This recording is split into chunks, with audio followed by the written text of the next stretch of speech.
Fala aí, galera, tô de volta com mais informações para vocês aqui no canal do Lessa neste sábado, com notícias fresquinhas e um bastidor completo em relação ao caso Verratti, que foi oferecido ao Fluminense. A gente teve essa notícia ontem, chegamos a repercutir aqui para vocês, mas eu vou acrescentar agora detalhes importantes e explicar exatamente tudo o que aconteceu nesse caso Verratti. Ele foi mesmo oferecido, o Fluminense demonstrou interesse na contratação do Verratti, teve negociação, não teve negociação, é sobre isso que eu vou falar aqui agora, e também uma atualização sobre a situação do Richarlison lá na Inglaterra. Deixa aqui, por favor, se você puder, se você gostar do vídeo, o seu like, seu comentário, se inscreva no canal se você não está inscrito, é muito importante isso.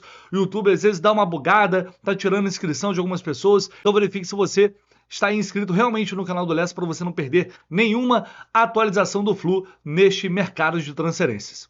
Bom, vamos lá. O jornalista Ben Jacobs, que é um cara bem informado sobre transferências na Europa, mais precisamente na Inglaterra, ele trouxe uma atualização sobre a situação do Richarlison e disse que o jogador tem um interesse e demonstra interesse em deixar o Tottenham pela atual situação, mas que, ao contrário das últimas notícias, ele não quer sair neste momento do futebol europeu, talvez nem da Inglaterra. Ele já teve ofertas de clubes, principalmente da Arábia Saudita, que se ele quiser tem pelo menos 4 clubes que gostariam de contratar o Richarlison, dos Estados Unidos, e também agora esse interesse do Fluminense. O Palmeiras também supostamente teria demonstrado interesse pelo Richarlison, mas a intenção do jogador, a priori, é continuar no futebol europeu e, se possível, conseguir uma transferência dentro da Premier League. O Newcastle é um time que se manifestou dando sinais de que poderia fazer uma investida pelo Richarlison, mas o Tottenham está querendo recuperar o valor investido, em torno de 60 milhões de euros, e aí, por outro lado, o Newcastle não queria gastar todo esse valor. Então é mais uma atualização no sentido de afastar a possibilidade do Richarlison vir para o futebol brasileiro. Importante, é uma notícia do Ben Jacobs, lá na Inglaterra. Não foi algo confirmado por nenhum veículo aqui no Brasil. É apenas uma atualização. Mas, enfim, neste momento de janela, as especulações vão surgir. E principalmente quando um nome do tamanho do Richarlison, da importância que ele tem, ele vai para o mercado como um atleta que está disponível e quer deixar o Tottenham, é natural que surjam outros interessados e, consequentemente, muitas especulações envolvendo o nome dele. Então é só mais um capítulo dessa história que, na verdade, a gente não sabe nem se vai virar uma negociação de fato, se o Fluminense vai conseguir criar todo um cenário positivo, inclusive um cenário viável financeiramente falando, para trazer o Richarlison. É uma negociação, na verdade, é um interesse e uma possível negociação extremamente complexa para envolver altos valores, mas o que se tem de informação aqui, informações que eu não consigo confirmar até o momento, é de que, de fato, a diretoria tricolor vai tentar, de alguma forma, convencer o Tottenham e viabilizar essa vinda do Richarlison. Pelo que a gente tem de informação até o momento, continuo achando esse retorno ao Brasil um tanto quanto difícil e improvável. O futebol brasileiro está parado, mas a KTO segue firme e forte lá, acompanhando o futebol europeu, e tem muita coisa interessante lá, inclusive na Premier League. Amanhã teremos o Manchester City enfrentando o Manchester United na Premier League. O City venceu um joguinho só dos últimos 11. É a maior crise de um time comandado por Pep Guardiola. Impressionante. E amanhã pega o Manchester jogando em casa. O City vai ter a oportunidade de voltar a vencer 1,62 pagando na vitória do City. Tem campeonato alemão, campeonato espanhol, Premier League, campeonato italiano. O que não falta é a opção para você se divertir na KTO, mas sempre com responsabilidade, né? A KTO foi uma grande parceira ao longo de todo esse 2023. Continuaremos juntos em 2024 e isso tudo só é possível graças ao apoio de vocês. E a gente espera no ano que vem, perdão, em 2025, não foi em 2024, ficou junto com a gente ao longo de 2024 e permaneceremos em 2025. E a gente espera fazer um trabalho ainda maior no ano que vem. Então, se você puder se inscrever lá na KTO, kto.com, mas sempre lembrando, muita responsabilidade, nunca colocando em risco aquela grana que você não pode perder. Acima de tudo, é diversão. Corre lá na KTO. Bom, vamos falar sobre o caso Verratti, que supostamente teria sido oferecido ao Fluminense. Supostamente não, Verratti foi oferecido ao Fluminense. Não só uma vez, mas como 2 vezes houve essa tentativa através da empresa que representa o jogador, que entrou em contato com o Flu. Essa informação foi publicada ontem pelos amigos lá do canal Atenção Vascaínos. A gente repercutiu isso aqui, mas hoje eu obtive mais detalhes após um contato com o Fluminense para tentar entender os bastidores do lado do Fluminense, o que realmente aconteceu. Então o clube admitiu que houve sim, que um representante ou a empresa que representa o Verratti entrou em contato com o Fluminense para saber se o clube tinha interesse no jogador. Mas esse contato não foi diretamente com o presidente Mário Bittencourt, de acordo com o Fluminense. Deixando claro isso, tá? A posição do Fluminense a empresa entrou em contato sim, mas não diretamente com o Mário Bittencourt, e sim com o chefe do scout do Fluminense, o Ricardo Corrêa. O contato chegou através dele. Porque ontem, o que gerou debate e discussão?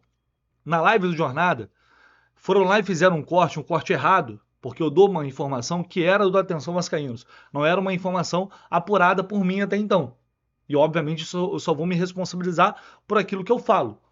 Minha informação foi que o Vasco, o representante do Verratti, tinha entrado em contato diretamente com o presidente Mário Bittencourt, que não quis nem ouvir a oferta, imediatamente entrou em contato com uma pessoa que é muito próxima do Pedrinho, da gestão do Pedrinho lá no Vasco. O Mário Bittencourt é amigo dessa pessoa, ele entrou em contato, avisando o que tinha acontecido, para tentar entender se eles estavam liberando, se eles estavam, enfim, se eles não iam renovar com o Verratti. Tá? Então, essa foi a informação do Atenção Vascaínos. Aí o que eu apurei hoje, qual foi a resposta que eu recebi?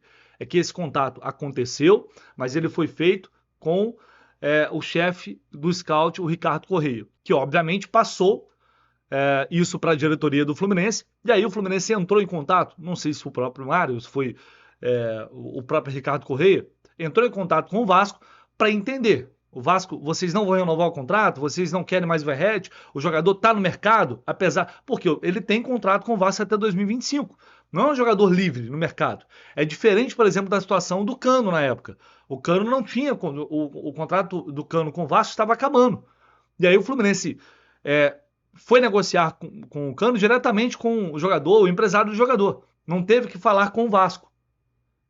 Não tem como o jogador com contrato, você chegar lá simplesmente, não, vamos pro Vasco, tá, beleza, e aí? E o Vasco? Vai aceitar? Porque há um contrato ali. E até por isso, eu tô falei isso hoje pela manhã aqui, para mim faz muito sentido a teoria de que houve esse oferecimento, talvez, não sei, mas a minha cabeça faz muito sentido, para tentar conseguir um contrato melhor, ou seja, entre aspas, usando o Fluminense para conseguir um contrato melhor pro Verratti no Vasco. Porque uma negociação só seria viável se o Vasco aceitasse o jogador. Ou a diretoria do Vasco ia ficar muito, muito puta com tudo isso, e aí rescindir o contrato amigavelmente, liberar o Verratti, mas acho um tanto quanto improvável, seria um tiro no pé para eles.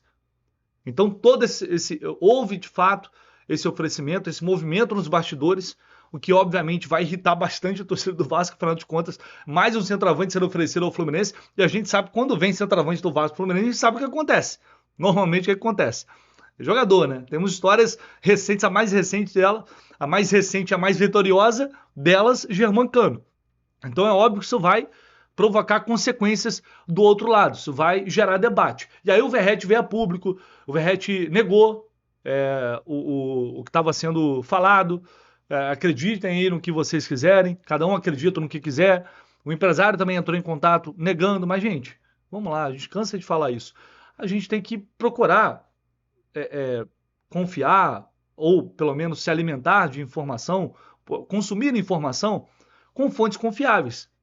E aí, se aquela é uma fonte confiável, você tem que dar pelo menos um voto de confiança, porque o fato do jogador vir a público e negar, o fato do empresário vir a público e negar, não significa absolutamente nada. Porque o cara vai fazer o quê? Não, isso aí, me ofereci lá ao Fluminense, estou querendo ir pro Flusão ano que vem, querendo mudar de áreas. É óbvio que não vai falar isso, e é óbvio que é uma coisa que eles não querem que vaze. É como foi a situação ano passado do Marcelo, com as apurações do Gabriel Amaral, só para citar um exemplo. Tá? Só para citar um exemplo aqui. Óbvio que ninguém vai admitir, ninguém vai confirmar e muitos vão negar. Mas há uma informação do outro lado, do lado do Vasco, de repórteres como Marco Vasconcelos, que respeito muito, que está do outro lado lá, e que apurou isso, e foi com quem eu falei, e há a confirmação dessa informação com detalhes diferentes por parte do Fluminense. Esse é o ponto. Então não houve negociação, porque o Vasco afirmou que deseja renovar o contrato com o Verratti, porque o Verratti tem contrato até o final de 2025.